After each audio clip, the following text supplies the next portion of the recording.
Bom dia, seja bem-vindo, seja bem-vinda ao nosso jejum especial dessa quarta-feira. Eu sou o Wellington Ribeiro e a partir de agora até ao meio-dia nós estaremos juntos de hora em hora refletindo em um texto da Palavra de Deus. Estamos fazendo essa série especial sobre os versos que tocam ao coração e eu tenho certeza que cada um dos versos de hoje vai falar fortemente para cada um de nós. Afinal de contas, a palavra de Deus ela é viva, poderosa e eficaz em todos os momentos da nossa vida. E a gente sabe que tem versos que, em determinados momentos da nossa trajetória, situações que nós estamos passando ou já enfrentamos, eles têm uma mensagem muito forte. E hoje eu quero que através de cada um desses textos, nós possamos permitir que o Espírito trabalhe em nossa mente, nos elevando à presença de Cristo, trazendo orientação, advertência, conforto e, mais do que isso, mostrando para a gente que, apesar de todas as circunstâncias que você e eu possamos estar enfrentando, nós temos um Deus que está no controle de todas as coisas. Você pode enviar o seu pedido de oração e eu e os guardiões do jejum estaremos orando juntos com você até o próximo jejum, tá bom? Então, um forte abraço do seu irmão Wellington Ribeiro e estamos juntos. De tudo que se tem ouvido, o fim é: teme a Deus e guarda os seus mandamentos, porque isto é o dever de todo homem. Eclesiastes capítulo 12, verso 13. Esse livro foi escrito pelo sábio Salomão e todas as coisas que Salomão escreveu, eu acredito que merecem nossa alta consideração. É claro que toda a Bíblia merece, mas a gente sabe que Salomão teve o dom da sabedoria. E quando nós refletimos sobre aquilo que ele escreve, nós precisamos levar em consideração a sua história, a sua trajetória de vida. Porque essa trajetória de vida faz mais sentido exatamente a tudo aquilo que ele escreve. E nós podemos olhar cada um dos seus escritos como conselhos direcionados para aquelas pessoas que não atingiram aquela sabedoria, para as pessoas que não viveram tudo o que Salomão viveu, não experimentaram tudo o que ele experimentou, não viram tudo o que ele viu e não pensaram em tudo o que ele pensou. Então, eu me aplico, eu me encaixo exatamente nesse perfil. E olha, tem um ditado que diz bem assim: se conselho fosse bom, a gente não dava, vendia, né? É claro que esse ditado, ele tem mais a ver com a pessoa que não quer ouvir um conselho do que com a qualidade e a importância do conselho em si que vai ser ofertado às pessoas. E aqui, Salomão, ele viveu todas as coisas. Ele experimentou tudo que o coração dele desejou. Ele viu, ao longo dos seus anos como rei, muitas coisas, e não apenas viu, mas dado a sua sabedoria, a sua inteligência, a sua percepção, ele fazia uma leitura diferenciada de muitas coisas que aconteciam ao seu redor. E quando nós olhamos o livro de Provérbios, ele contém muita sabedoria mesmo. E o livro de Eclesiastes também. E depois que Salomão faz todo o seu discurso, e naquele discurso possui muita filosofia profunda em Eclesiastes, ele diz assim: olha, o resumo de tudo, a essência de tudo, é que o homem, ele precisa temer a Deus e guardar os seus mandamentos. Se você fosse dar um conselho para alguém, nos últimos momentos de sua vida, que conselho você daria aos seus filhos? Quais seriam as suas últimas palavras? Lembrando que você não pode falar muito. Você precisa resumir em uma simples frase. O que você diria? Aqui, Salomão, ele faz um resumo tão conciso, um resumo tão cheio de informação e ao mesmo tempo simples, que todas as pessoas, independente da sua classe social, independente do seu grau de estudo, independente da sua história, conseguiriam compreender. Ele, por ser tão inteligente, poderia colocar tanta coisa, usar palavras difíceis, argumentos difíceis, para que as pessoas pudessem ficar anos tentando interpretar. Mas ele usa uma linguagem tão simples, tão clara, que até uma criança consegue entender. O resumo, a essência de toda a vida é: teme a Deus e guarde os seus mandamentos. Temer a Deus e guardar os seus mandamentos. Porque esse é o dever do ser humano. Amados, acredito que a essência da vida está bem resumida nesse texto. A essência do Evangelho. E é claro, aqui a gente sabe que não é temer no aspecto de ter medo, ou no aspecto de querer algo em troca de Deus, mas é um temor por amor e guardar os mandamentos como resultado daquilo que Cristo já fez por nós na cruz, e em resposta a esse sacrifício, hoje, guiados pelo Espírito, nós vivemos em harmonia com as orientações da Palavra de Deus. Esse é o nosso dever. Esta é a essência da vida. O anjo do Senhor acampa-se ao redor dos que o temem e os livra.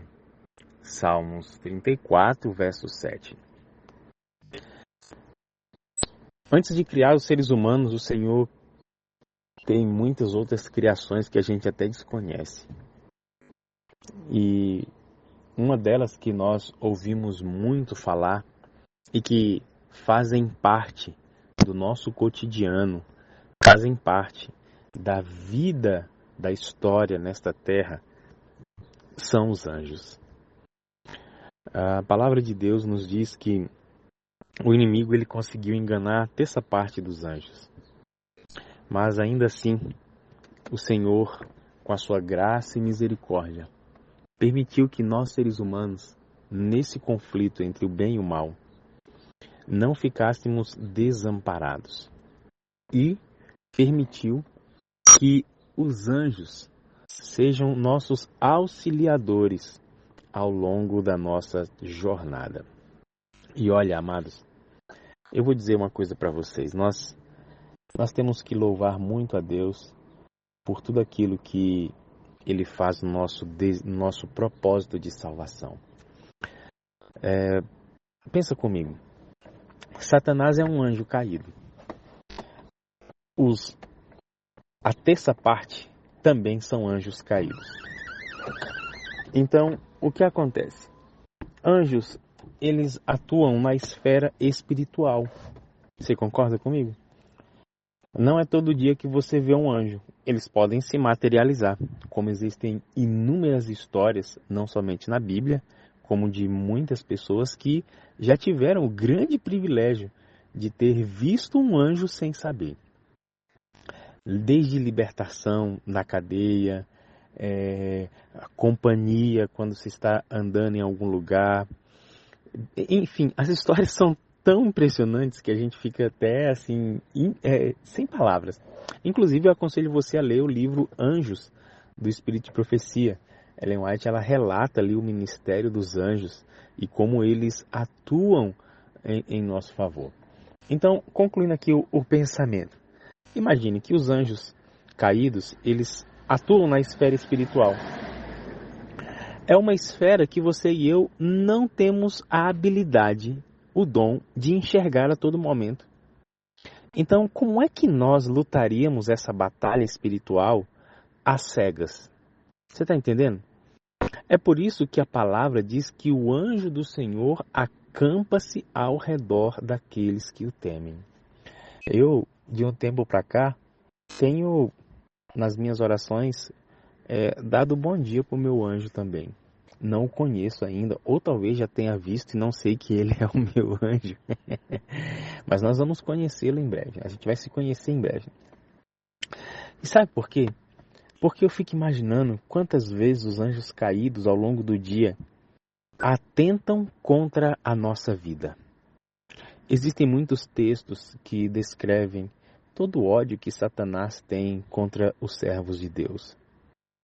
E quando você teme a Deus, você passa a ser objeto do ódio do inimigo e dos seus anjos, dos seus seguidores. E com isso, o plano espiritual do mal trabalha intensamente para que você seja destruído. E são exatamente nesses momentos, nessas situações, que você e eu não enxergamos que o anjo do Senhor está acampado ao nosso redor. E é tão bonita essa expressão, né? Acampa-se ao redor. Ou seja, ele está constantemente. Ele está em alerta. Ele está nos livrando. Amados, a gente não tem noção de quantas vezes no dia Satanás tenta nos destruir. A gente não tem noção de quantas vezes no dia ele tenta destruir os seus filhos, o seu lar. A gente não tem noção disso. A gente sabe que existem pessoas que estão totalmente alheias à vontade de Deus e que são instrumentos do maligno. E às vezes tem outras que não é que elas sejam instrumentos do maligno, mas Satanás se utiliza de uma determinada situação para que aquela pessoa prejudique os filhos de Deus. E são nessas situações e para essas situações que a gente ora de manhã, que a gente pede a proteção e que os anjos nos acompanham. Louvado seja Deus pela sua criação infinita de anjos que nos acompanham. E talvez seja um momento de você agradecer não somente a Deus pelo anjo que você tem, mas também agradecer ao anjo que está te protegendo, porque olha, tem hora que a gente dá trabalho, né? Mas o anjo do Senhor se acampa ao nosso redor. Esforça-te e tem bom ânimo, porque tu farás herdar a terra que jurei a seus pais que o daria. Josué capítulo 1, verso 6. Nós conhecemos muito bem a história de Josué e do desafio que ele enfrentou ao substituir Moisés, exatamente no momento em que Israel ia entrar para tomar posse da terra prometida. Mas nós sabemos que esse fato de entrar e tomar posse envolviam inúmeras batalhas que Josué deveria guiar o povo para que eles conquistassem a terra. É claro que tudo sob o comando, sob a ordem e sob a orientação divina. E Josué fez tudo o que o Senhor lhe ordenou, tanto é que ele teve muito êxito em todas as suas empreitadas. Amados, mas eu preciso, junto com vocês, observar que existe uma palavra aqui que me chama muita atenção, que é a palavra esforço, dedicação, resiliência, coragem, ousadia. Esforça-te. Esforça-te. Olha, muitas vezes a gente quer conquistar as coisas ou que elas sejam conquistadas sem esforço. Eu sei que seria maravilhoso, do ponto de vista da comodidade, a gente receber tudo que a gente deseja sem muito sacrifício, né, queridos? Ah, como seria mais fácil? Nós pensamos assim. Acontece que o fato de ser mais fácil ou das coisas se tornarem tão fáceis como nós gostaríamos que fosse, talvez elas não nos transformassem nas pessoas que nós somos hoje. E não é diferente também no aspecto espiritual. Aqui eles estavam para entrar na terra prometida. E esse texto se aplica também para a nossa caminhada rumo à terra prometida, a nossa Canaã celestial. E o texto traz para a gente essa característica que nós devemos assimilar: esforço e bom ânimo. E juntamente com esse esforço vem de Deus a palavra da certeza.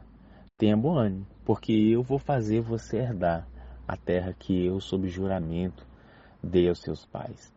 Então, juntamente com o nosso esforço, com a nossa dedicação, o celular caiu da mão. Juntamente com o esforço e com a nossa dedicação, Deus ele traz a sua palavra, a sua promessa. E aí é onde você e eu podemos descansar seguros. Que a partir do momento que nós continuarmos fazendo aquilo que nos compete fazer, temos a certeza de que Deus fará aquilo que Ele prometeu que Ele vai fazer. E Ele é fiel. Mas Ele está querendo que você e eu possamos fortalecer a nossa musculatura emocional, intelectual e espiritual.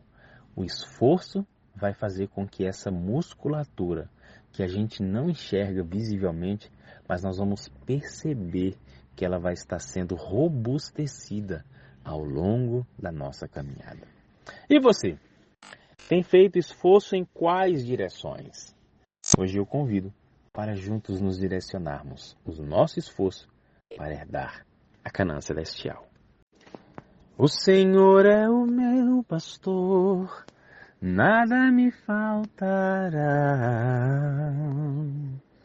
Ele me faz repousar em pastos verdejantes. Leva-me para junto das águas de descanso. Refrigera minha alma e me guia nas veredas da justiça. E por aí vai, né? O Senhor é o meu pastor, nada me faltará. Salmos capítulo 23, verso 1. Existem muitos cânticos sobre esses salmos. Esse aqui que eu cantei é do Daniel Ludwig. Tem aquele da Alessandra Samadello. O Senhor é o meu pastor, o meu guia e rei. O Senhor é a força e a luz do viver. Ao seu lado eu sempre estarei. Né? Essa aí é antiga, essa é das antigas, meu povo. É só para quem tem mais de 30 anos na igreja que lembra dessa. Deixa eu ver se eu lembro outra aqui. Essa aqui. Não, essa aqui fala de Davi, não falo dele como pastor, não.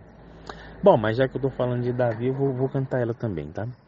Sou um rapaz Davi, com sua funda em mão. Sou um rapaz Davi, rapaz de oração. Sou um rapaz Davi, lá no pequeno rio. Sou um rapaz Davi, 5 seixos para si tomou. E aí, né, essa música era cantada em quarteto, né? Então essa aí é para quem tem mais de 35 anos na igreja. Aí chegando já nos 40, na verdade, viu? 40, 45. Eu tô falando, mostrando que você tá velho mesmo, né? Mas, amados, tirando essa parte aí, que a gente sorriu um pouco sobre a música, mas esse texto, ele é maravilhoso, né? O Senhor é o meu pastor. Eu fico imaginando como é que Davi chega a essa compreensão, não baseado em um texto que ele leu, mas baseado na experiência que ele viveu. Aquilo que ele vive nos campos, cuidando do rebanho do seu pai, é exatamente aquilo que ele projeta para Deus numa esfera muito maior. O Senhor é o meu pastor.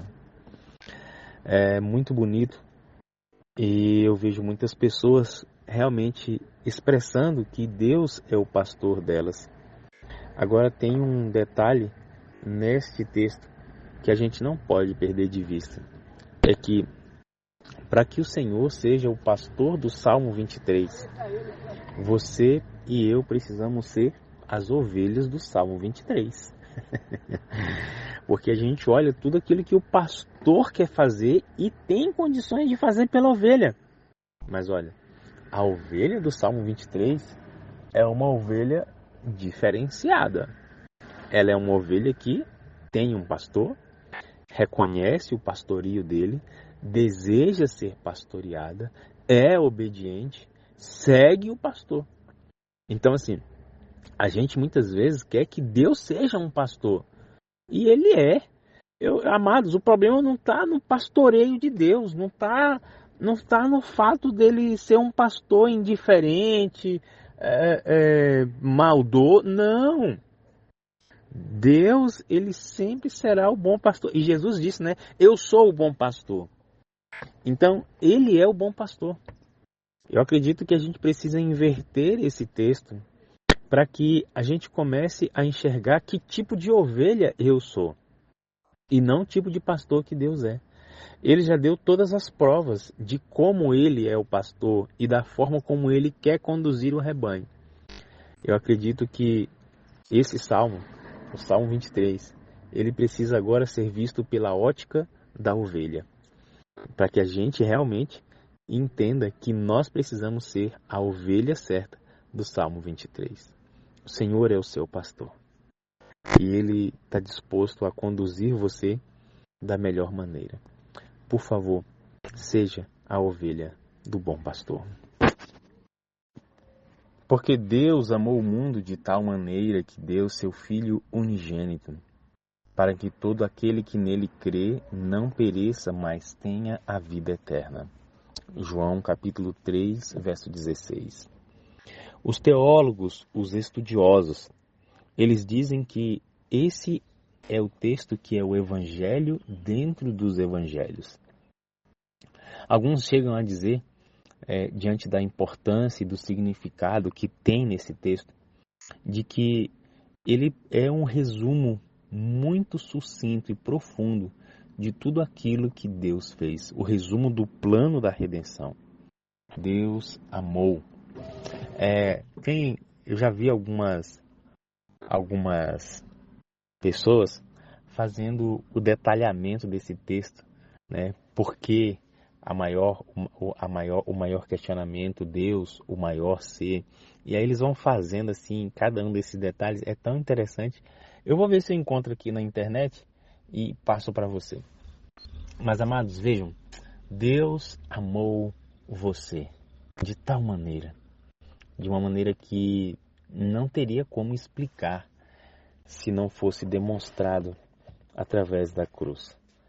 E ele deu o seu único filho. Cristo, ele é o unigênito, ele é o único da sua espécie. Não existe nenhum outro igual a ele e nunca existirá, nunca, nunca. Ele é unigênito. E esse nosso Deus único, ele deu a vida no nosso lugar. Então, ele assume a nossa culpa, ele assume a nossa dor para nos dar a liberdade que só ele pode oferecer. A vida eterna. Olha, Satanás ele vai fazer com que você e eu, de muitas maneiras, não acreditemos nisso. Ou que a gente viva de forma indiferente, ou que a gente não deseje a eternidade.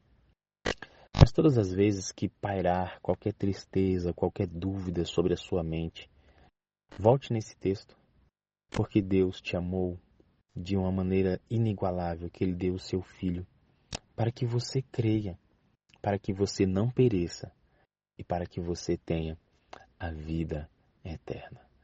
Você e eu somos o objeto do amor de Deus. Apocalipse 3:11. Eis que venho sem demora, guarda o que tens, para que ninguém tome a tua coroa. Eu estou aqui no setor de oficina, amados. Eu vim arrumar o carro, um problema, e antes de ir embora apareceu outro. O carro não quer nem pegar. Por isso você está escutando esses barulhos aí, parecendo um pit stop de carro de Fórmula 1, né? Estou aqui nessa barulhada, tá? Queridos, essa é uma promessa linda que Deus faz à igreja. Ele vem sem demora. Como é bom nós termos essa esperança de que Jesus voltará em breve. E essa esperança ela deve mudar e moldar o nosso comportamento, o nosso estilo de vida. Porque a crença na breve volta de Jesus, ela faz a gente alinhar os nossos gostos, as nossas prioridades, a nossa rotina, né, as nossas escolhas, tudo em função desse encontro com Jesus. E ele diz que vem sem demora, e não é que ele vai vir de surpresa. Ele ainda fala assim, olha, guarda o que você tem. Ou seja, guarde a fé. Guardarmos a fé. Para que ninguém tome a coroa. É lindo vermos que Deus, Ele amou o mundo, que deu o seu Filho para que todo aquele que nele crê não pereça, mas tenha a vida eterna. Então o desejo de Deus, sem sombra de dúvidas, é salvar toda a humanidade. E para cada ser humano que já existiu, Deus também fez uma coroa. Porque esse texto se aplica não apenas para a igreja, se aplica para todas as pessoas. Todos aqueles que têm o desejo sincero da salvação e que alinham a sua vida às expectativas e às demandas de Cristo, podem receber a vida eterna. E aqui o Senhor diz, guarda aquilo que você tem. Guarda. Esse guardar aqui faz a gente pensar em muitas coisas, né? E eu lembro aqui também da parábola do semeador, onde a semente que cai no caminho e vem um passarinho, pega ela e leva embora. Não foi guardada. E aí acabou se perdendo. Então você e eu temos que guardar a fé. E guardar é exatamente proteger as entradas da alma, para que o inimigo não lance sobre nós dúvida, não lance a incredulidade, não lance a ideia de que a gente pode viver de qualquer forma porque a coroa já está reservada. Não, nós temos que guardar. E pode ser que de forma muito sutil você esteja deixando a sua coroa escapar das suas mãos. É isso mesmo. Então, a gente pode estar deixando algumas áreas abertas a ponto de corrermos o risco de perdermos algo de muito, muito valor. O que você hoje precisa guardar com mais cuidado? Guardar a sua fé, renovar as suas esperanças, para que você não perca a coroa da vida. Chegamos ao final do nosso jejum e eu quero ler com você esse texto porque ele complementa aquele nosso das 11 horas, onde o Senhor tem reservado para você uma coroa. E diz assim: Feliz enxugará dos olhos toda lágrima, e a morte já não existirá. Já não haverá nem pranto, nem dor, porque as primeiras coisas passaram. Apocalipse 21:4. A Bíblia começa com um mundo perfeito e a Bíblia termina com um mundo perfeito. E esse aqui é um momento após os 1000 anos, onde o Senhor vai enxugar todas as lágrimas. Todas as lágrimas, amém? Gente, quantas lágrimas a gente já derramou na vida e ainda vamos derramar como consequência do pecado? Quantas? Inúmeras, não é mesmo? É tanta luta, é tanta aflição, é tanta tribulação que às vezes a gente parece até que isso não tem fim, mas tem, tá? Tem fim. E a promessa final é essa aí, ó. O Senhor vai enxugar dos nossos olhos toda a lágrima. E não apenas enxugar, porque aqui a gente enxuga a lágrima, mas daqui a pouco ela cai de novo, né? Por outra coisa. Ele diz que vai enxugar a lágrima e que não haverá mais nenhuma razão, nenhum motivo, nenhuma causa para nos fazer chorar novamente. Louvado seja Deus. Eu desejo estar nesse dia. Eu desejo experimentar isso, viu?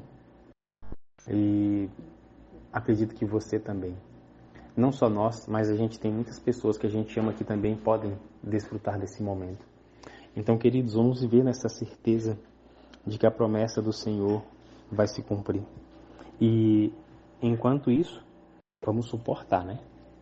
Vamos suportar as lutas, as aflições, as tribulações, provações, sabendo que a glória que nos está reservada é muito maior do que a tribulação que aqui passamos. E quando a gente estiver lá, a gente vai olhar para tudo aquilo que a gente passou aqui e vai falar assim: nossa, isso aí não é nada comparado ao desfrute da eternidade. Tá bom? Resiste. Resista. Deixa o Senhor trabalhar enquanto a gente está chorando. Enquanto a gente está agoniado, aperreado. Deixa o Senhor trabalhar, tá? Não desiste não, porque não tem outro caminho. Não tem para onde tu vai. Então fica aqui mesmo. Curva a sua fronte, abaixa a sua cabeça. deixa a tempestade bater, deixa o vento soprar. Isso vai tornar você mais forte, mais resiliente, mais perseverante, mais confiante e também mais dependente do Senhor. E quando chega lá no céu, Ele vai mostrar tudo isso. Você e eu vamos chorar ao relembrar a nossa história e Ele vai enxugar dos olhos. E sabe como eu imagino essa cena? Eu imagino a gente do lado dele, Ele abraçado com a gente e passando a mão assim no nosso olho, tirando a lágrima e falando assim: acabou. Você nunca mais vai chorar. Daqui por toda a eternidade, você só vai se alegrar na minha presença. Nossa, que momento. Que momento. Que momento esse, hein? Eu lá no céu vou querer ser pintor, porque eu quero pintar esse quadro e deixar na minha casa, emoldurado, para eu me lembrar do dia em que o Senhor enxugou dos meus olhos as minhas lágrimas. E todas as vezes que eu olhar esse retrato, eu quero louvar e exaltar o nome dele pela fidelidade, pelo amor incomparável. Um dia abençoado para você, tá bom? Vamos entregar o nosso jejum, mas não vamos sair da presença do Eterno, tá? E amanhã de manhã a gente se encontra na sala 57, na quarta-feira que vem, aqui no jejum.